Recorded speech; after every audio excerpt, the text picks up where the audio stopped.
Ladies and gentlemen, the Minnesota Wild are now 2-0 in the John Hynes era because Connor Dewar had a hat trick, and the Minnesota Wild throttled the Nashville Predators to snap a Predators 6-game winning streak. We got a lot to talk about. We're going to have some fun. Zach Siemens here. We're going to have a good time. Let's Let's go. fire up for a Locked On Wild postcast.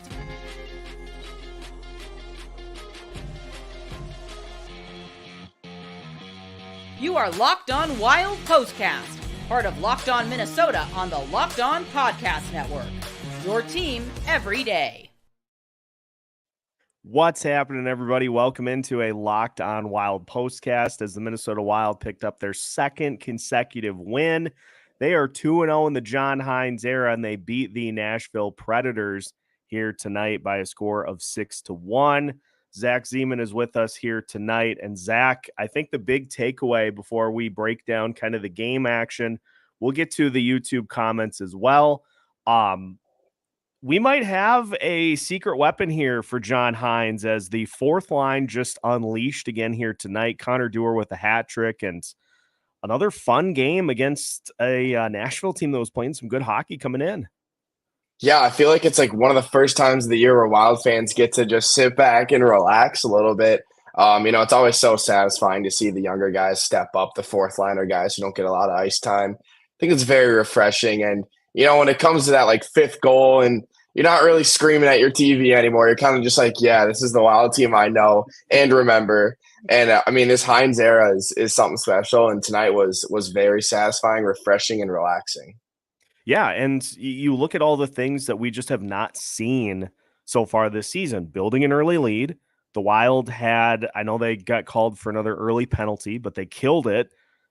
The penalty kill literally killing it over these last two games as they are perfect in the last two. They killed the penalty. Connor Dewar able to score shortly after because the Minnesota Wild once again riding the momentum of a successful kill into offense on the other end. So they score there. They get a goal from Jake Middleton to make it 2-0. Kirill Kaprizov scores on the power play to make it 3-0.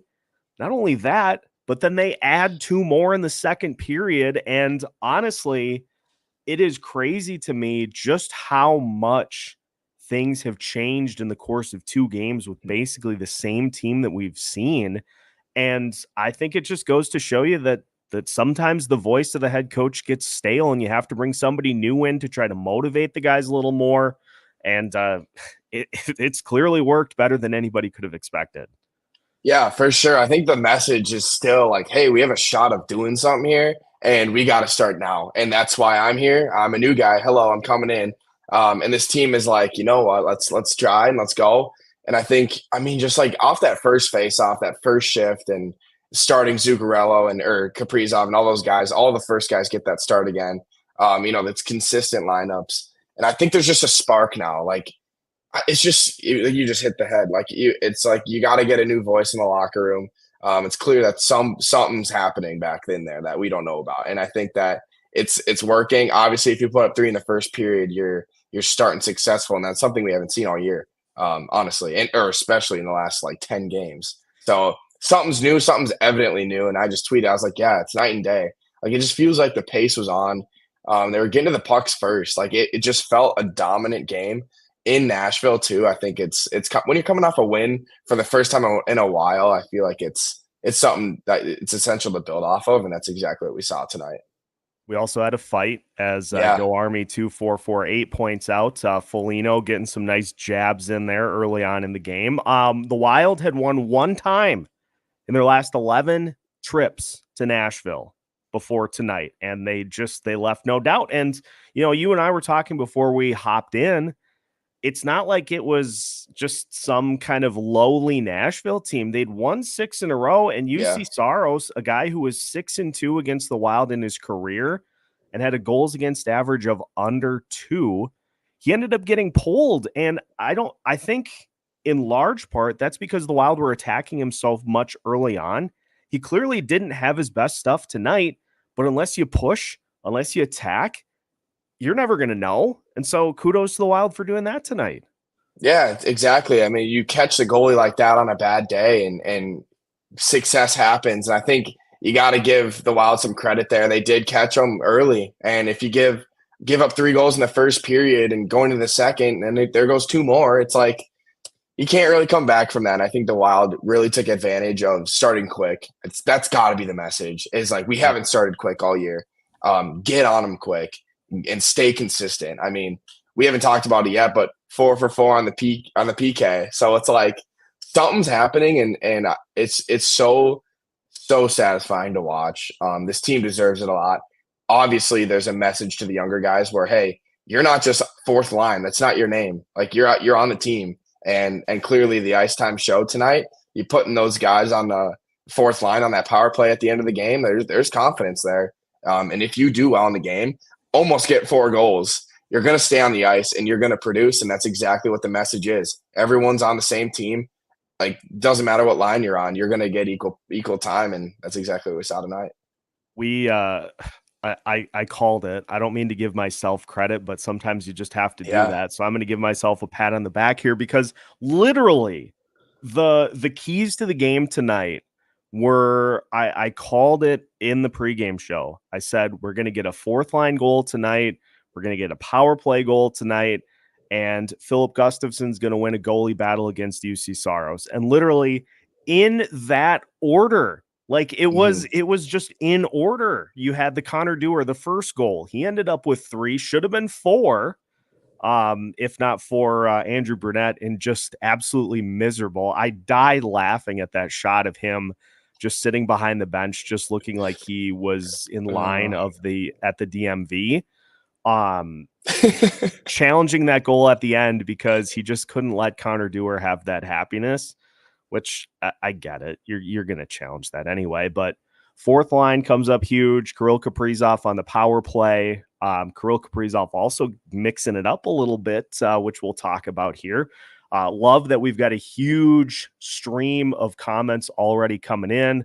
But honestly, like, I know we're 2 games into the Hynes era, and so it's not going to be like this every night, but I am going to, with what we have dealt with over the first 19 games of the season, we are going to fully sit in these 2 and enjoy, because it's a completely different looking team.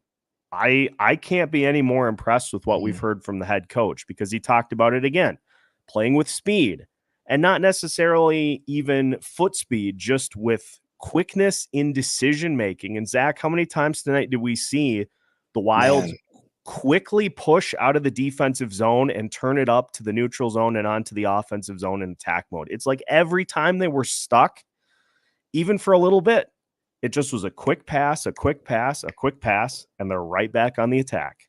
Yeah, it's just confidence. Like, this team hasn't had confidence. And tonight, the message was go. Like, go do it. You just beat St. Louis, a divisional opponent. Go beat another. Let's go. We're walking into Nashville with vengeance, literally. Head coach vengeance. Like, prove me. Like, let's go. We're all in this together. And I think that this team really just did that. And on the back end, Gustavsson, that's probably the most confident I felt, and I'm sure he's felt. I think in the first period, or I don't know what period, like a point blank rob on a crazy rebound. And I mean, the guy might have taken too long, but Gustafsson glove was there. And I think there's also a power or a breakaway one that absolutely stone cold. There are some essential saves that can't go unnoticed. And Gustafsson stood up, made those saves. Absolute confidence. I just like, confidence is that word. And this team showed it tonight. It's so satisfying. And I don't think it's a coincidence that Hynes went with Gustavsson again tonight, because I think he knows, as head coach, one of the big things that he needs to do is get Gustavsson back on track. And you look at what he's done over the last 2 games. Gustafsson's allowed 2 goals in each and has looked like he did last year. And so I think we got a coach that came into a car that was mostly on fire, and he put everything out while somehow keeping it running on the freeway. He's pushed a lot of the right buttons. And the funny thing is, he hasn't done a ton in terms of tweaking the lineups.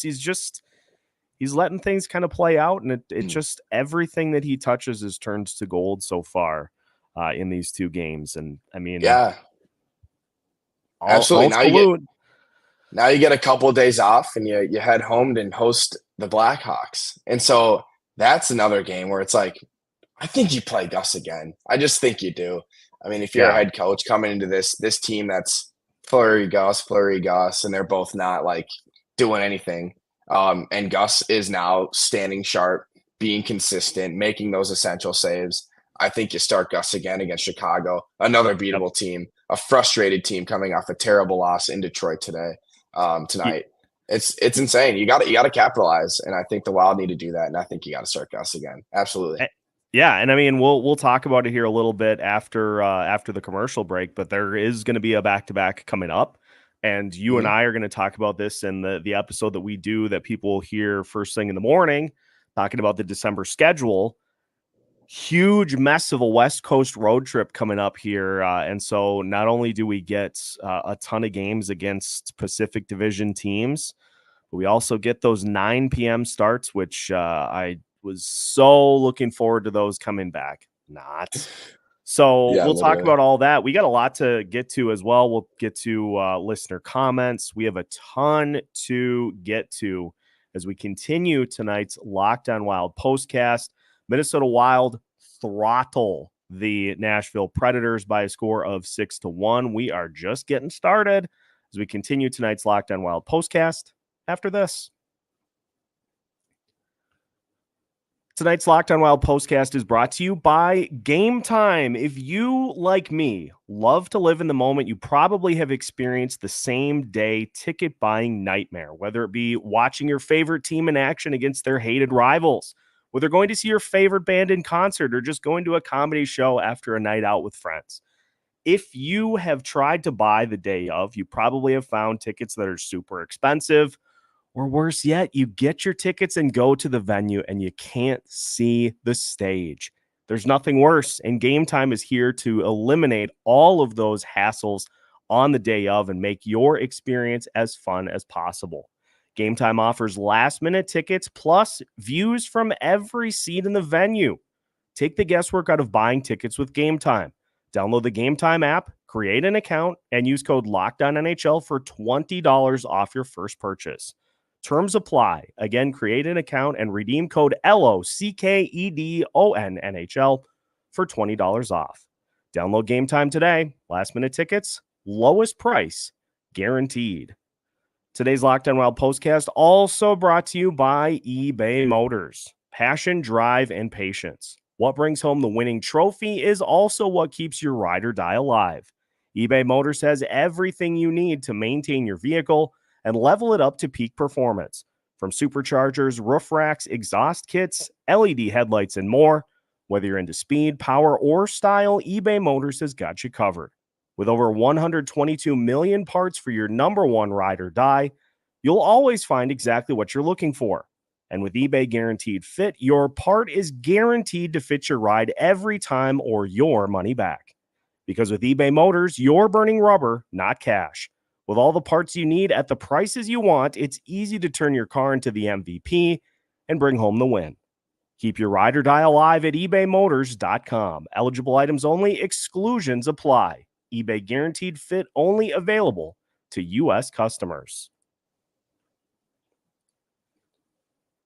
Welcome back to tonight's Locked On Wild postcast. Minnesota Wild throttle the Nashville Predators by a score of 6-1. 3 goals from Connor Dewar, a power play goal from Kirill Kaprizov, Jake Middleton, and Pat Maroon also scoring here tonight. And we're going to get to your comments here as we continue. The greatest audience in the history of postcasts, just continuing to light up the comment section. We'll start with Quadrum here tonight. I keep going back to what Hynes said in the intro presser about being predictable to each other so that they can play with speed, true to words, how they have been playing. And Zach, this is a great start to the comment section because this is something that Hynes talked about a ton. And I've noted the lack of the word grit and the emphasis on the word speed that we've seen, but we just, I think, have seen guys more sure and confident of where they're going with the puck. Whereas previously we saw people just kind of throwing the puck all over the place and hoping that it found somebody's stick. No, they're actually looking at where things are going here over these last couple of games, and it's leading to a ton of odd man rush opportunities and a ton of opportunities for these lines to just continue to cook. Yeah, I mean, another big word he kept saying is like identity. And he just it's like the first couple lines got to just relax a little bit. And here comes Dewar and Dewey too. And they're all taking the burden off. And I think that is just gotta be like amazing. It's gotta feel good when your whole team can step up. And I think this Wild team hasn't seen that. And now we're starting to get a little vibe here. Yeah, I mean, be predictable with each other, work together, use each other to win these games. You have line mates. This isn't just a one-man show where just because Kirill and Baldi aren't scoring, like now you have a whole team that can step up for them. And I think that it's just like Exhibit A tonight. The younger guys got to step up. They got that time on the ice, and they got to show who they were. And the identity of this team is back. You can just sense it. The goalies are back. Or Gustavsson's back. Like it feels good. Like this team is something new, and clearly Hynes coming back into Nashville. His whole family's there in the suite, and just like, let's get a win here. Like I'm here. I'm not here to mess around. Like I'm here to bring this team back up. Clearly, we need something to do. Let's go into Nashville and win this game. Beat another divisional opponent. It's exactly what they did. I love it. Yeah, he's like, let's make Brunette miserable on the other side. Yeah, just sitting like. I mean, when you can suppress like Yossi and Forsberg, those guys who have dominated this league, like Yossi is just like, my goodness, he is silent. I mean, it felt good to really see some hardcore hockey from this Wild team, and this is who they are. I mean, literally, no, they're not making moves; they're making coaching moves. This team is going to stay together. The message is the same. We still have a shot, it's just like to beat St. Louis and Nashville is got to be a huge sign for this Wild team.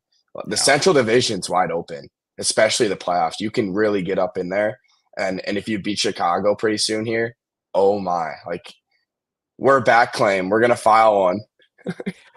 We need to take a moment to welcome in Denny, who has long been a huge supporter of Connor Dewar. As Denny notes, as president of the Connor Dewar fan club, I'm happy. Denny, let's get you a look at those minutes for the fourth line, because we had an increase from the game against St. Louis. Listen to this.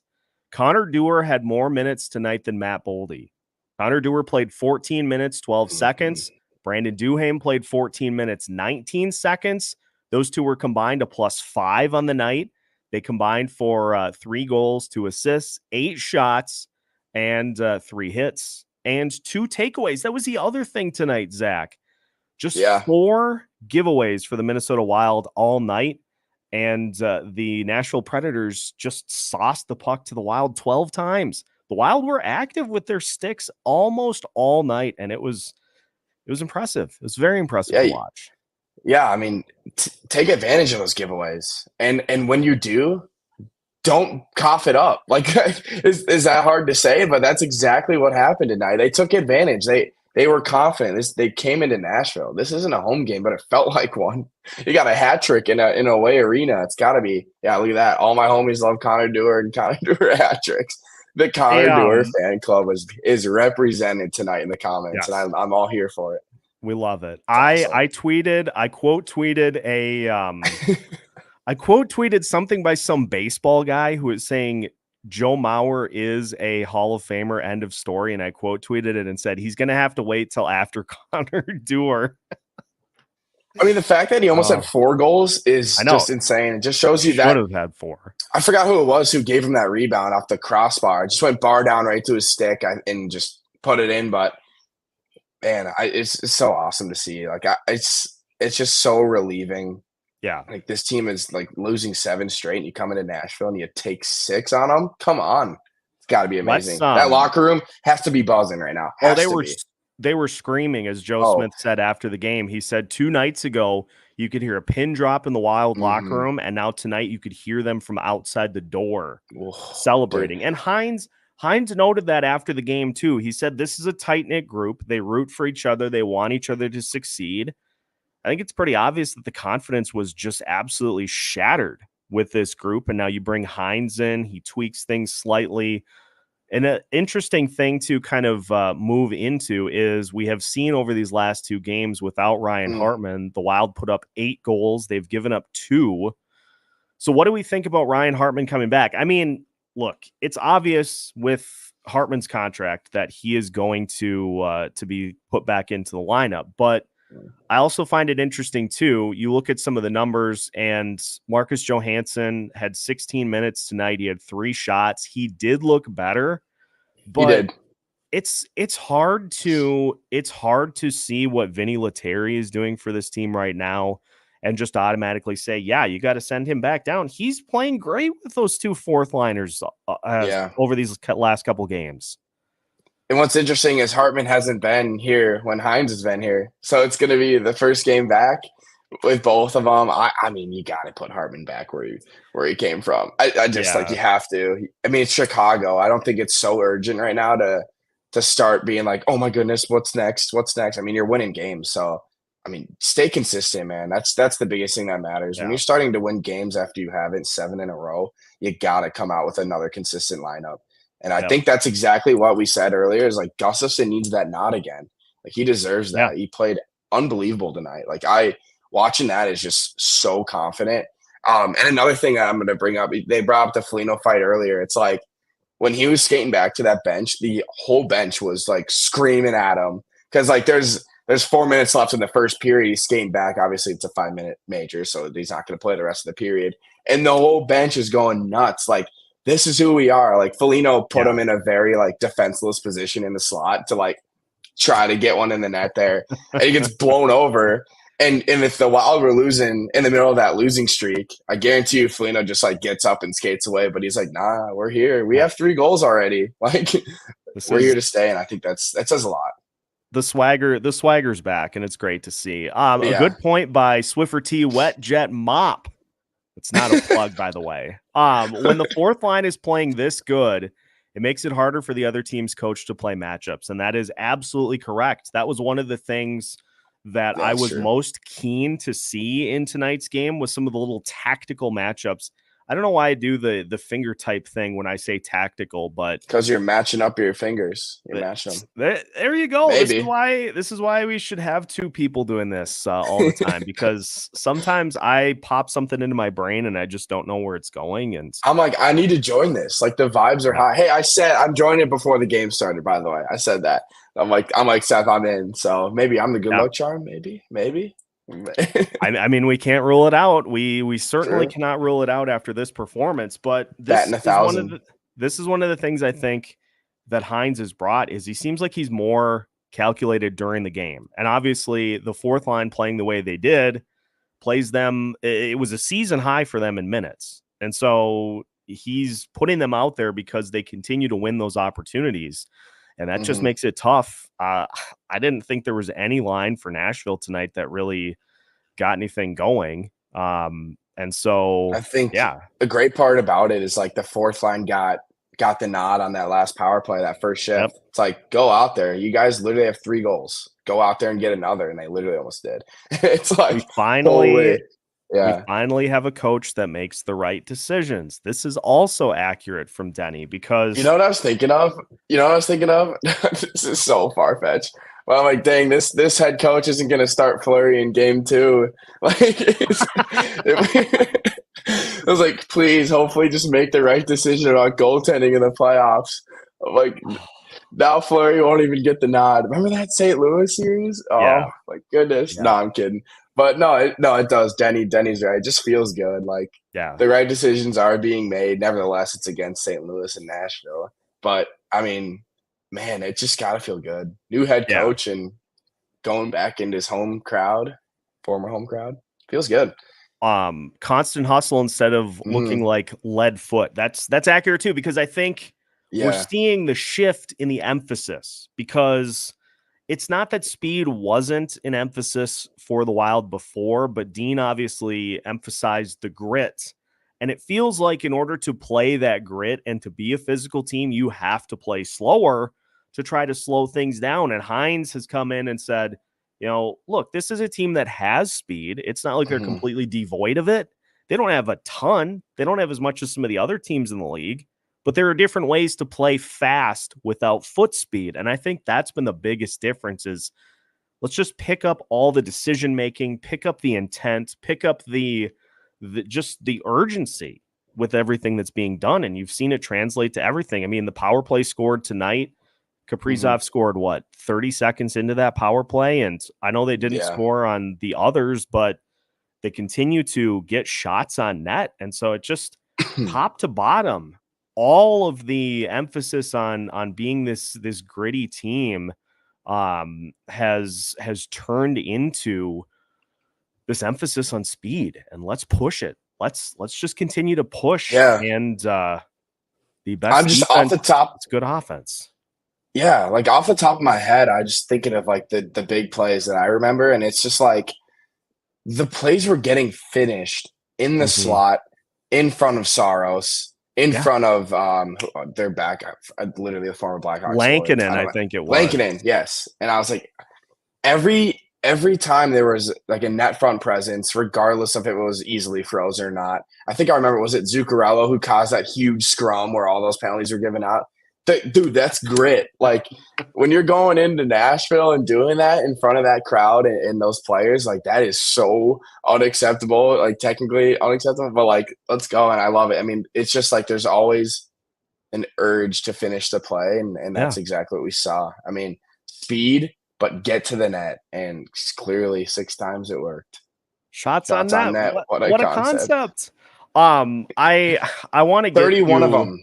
31 of them. I want to get to a couple of things here because there just is, again, there's so much to pull from this game that was good. And I want to go back up because we got a couple of things. Bryce had a couple of great comments that I wanted to get to here because Jake Middleton, and again, this is something that I just loved about this game too, is because we've seen it. We saw it last year. The game that sticks in my craw is the game against the Seattle Kraken where Martin Jones was in net and the Wild ended up losing. And through the first 2 shots of the game, which took 15 minutes for the Wild to accumulate, first 2 shots, I remember thinking to myself, oh my God, Martin Jones can't see the puck. If you can just get shots on net, you can get past him. And Saros struggled mightily with that 5-hole that led to the Dewar goal. But then the sauce by Jake Middleton on the backhand going top shelf, and Saros had no chance. And this is something, again, too, that we haven't seen consistently is attacking goalies that are off their game and making them pay for it. And the Wild did that tonight. Yeah, take advantage of it. Like I just said, it's finish the play, take the shot, put pucks on net. It's the most stereotypical hockey phrase, but just put pucks on net. You know, it's so awesome to see Midzi just throw one backhand. Hopefully, I'm pretty sure the intention was just hope for a rebound because both of the teams are just all clogged. It's just throw it in there, hope for a rebound. Hopefully the puck trickles down and you get a goal there. But Midzi just said, hold on, let me throw this one up there in the shelf, and it went in. We'll talk about Caprizov here in a second, but I do want to get to this from Quadrum too. Hynes gives off a vibe that he believes in these guys and knows how they'll get it done. Could be a good motivational speaker. Again, that goes with knowing which buttons to push. And I thought it was real revealing.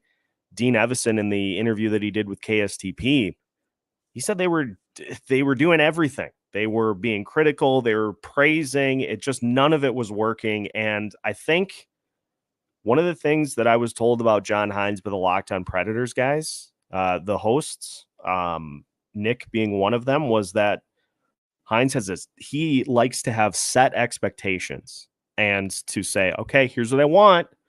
If you get there, like the fourth line seems to have done consistently, you get rewarded. If you don't, then you don't. Yeah. So I think that is just a new approach that is not something we've seen for this team. Is hey, I expect some things from you guys, and if you get there, you're going to be rewarded for it. If not, you won't. And when a new head coach comes in, it's we want to play for you. We don't know who you are. Well, a couple guys do, but it's we don't know who you are yet. We were playing with Dean, and we've been at the highest of highs and the lowest of lows, but we couldn't get back to where we belonged. And now Hynes comes in. He's like, all right, I know exactly where we are. Like, let's play for each other, play for me. And that's exactly what's happening right now. This team has something in them. It's just, that's exactly why I make a coaching change.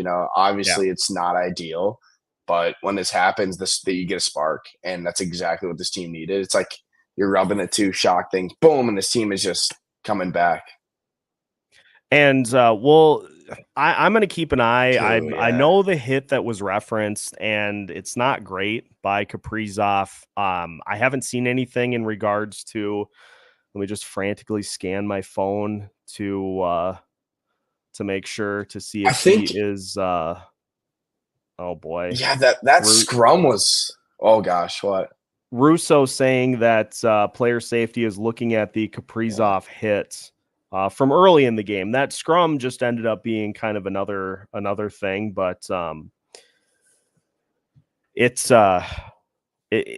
look at it. If he's out, then that just means more time for the fourth line guys. So we'll keep an eye on that to see not only the hit, but also I'm being told by Tracy that Caprizov with a little bit of an eye gouge as well. We'll see. And another point to keep in mind for that doesn't look good. Do you just see it?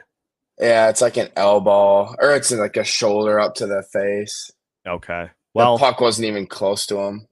Yeah. We'll see. We'll see what happens. Yeah, and a little bit of a late hit.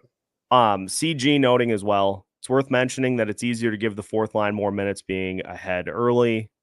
That's a fair absolutely. point. And they will continue to earn that time as the Wilds continue to push. So we'll see. I mean, if Kaprizov gets suspended, then that's where you put Hartman back into the lineup. And I don't know what those lines look like, but just keep giving time to the fourth line. And will somebody please take the Matt Baldi stick that he's using and burn it?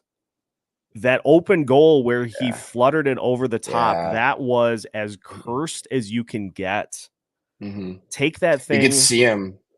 Burn it with sage. See him he's just like smiling. He's like in disbelief after that. Well, the funny thing too was when he got to the bench, John Hynes gave him kind of a smirk too, like, just score it. Like, just score. Like, dude, just because you get one against St. Louis doesn't mean you should just throw one over the net. Yeah, you gotta tuck that there, my guy. Again, these are good problems to have. Can you imagine if that play happens with a Dean Evison coach after a loss to St. Louis and like a completely different score? Like, that would have been taken terribly. Yeah. And like 2-1 loss. And now you get a new coach and a new team basically, and you do that, and it's like, oh, we're already up 5. It doesn't matter. You know what I mean? Like, it's like, or 6. Was it? I don't even know what it was. Whatever. At that remove time, the hex on number 12. I don't have the sage next to me, but I am officially calling for the end of the Matt Baldi curse. I'm officially calling for it now. Let's end it. Let's get it done. I'm a Baldi believer. I think it's just a slump. I mean, obviously it's so annoying that it comes after that contract of $6 million flat. Yeah, that sounds like me slapping them. Yeah, dude. I haven't really played that game. My buddies love it, dude, and they're obsessed with it. Yeah, I'm terrible at it. It's just we're just gonna not go to the depressing part of the video game spectrum that I live in those types of games. Fourth line is the fastest in the NHL. John Hynes gonna make them believe. He's gonna make them believe that the fourth line is a weapon, and he's gonna use it. Maddie also mentioning the chances are there for Baldi. He'll get it dialed. Yeah, absolutely. We have the faith. We know he will. I completely agree with that. I think we are going to end on this one. Another unreal turnout for our Locked On Wild postcast, but Zach and I are going to record tomorrow's episode, taking a look at the December schedule and also taking a look at the potential Locked On Wild Player of the Month for November. We may be in the midst of the greatest call in the history of this show. We'll see. We'll see what happens because the the Wilds have now won 2 in a row, and I was gonna do something for the December schedule. I'm not gonna do it anymore. So we'll see. But appreciate everybody tuning in here tonight.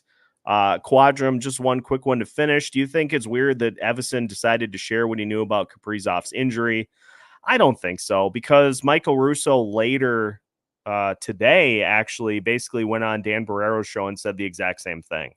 So it was something that was pretty hush hush while he was here, but I don't think there's anything wrong with that. I think it was just more of kind of us all waiting for that sort of confirmation as to what we were seeing. So I don't think there's anything wrong there. I think Dean's got nothing but goodwill leaving, except for the fact that he was fired. He's not trying to tank the season or anything. So just one of those things that was kind of weird to hear, but I don't think there's anything there. Anyway, that's going to wrap it up for tonight's Locked On Wild postcast. Zach, you're welcome back anytime.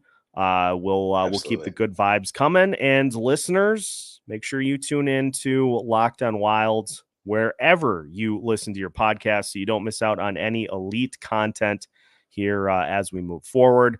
Minnesota Wild 2-0 under John Hynes. The Hynes train is fully rolling. Stick with us. We'll see what happens on Sunday's game. You can find all of our content at Locked On Wilds. We will catch you next time.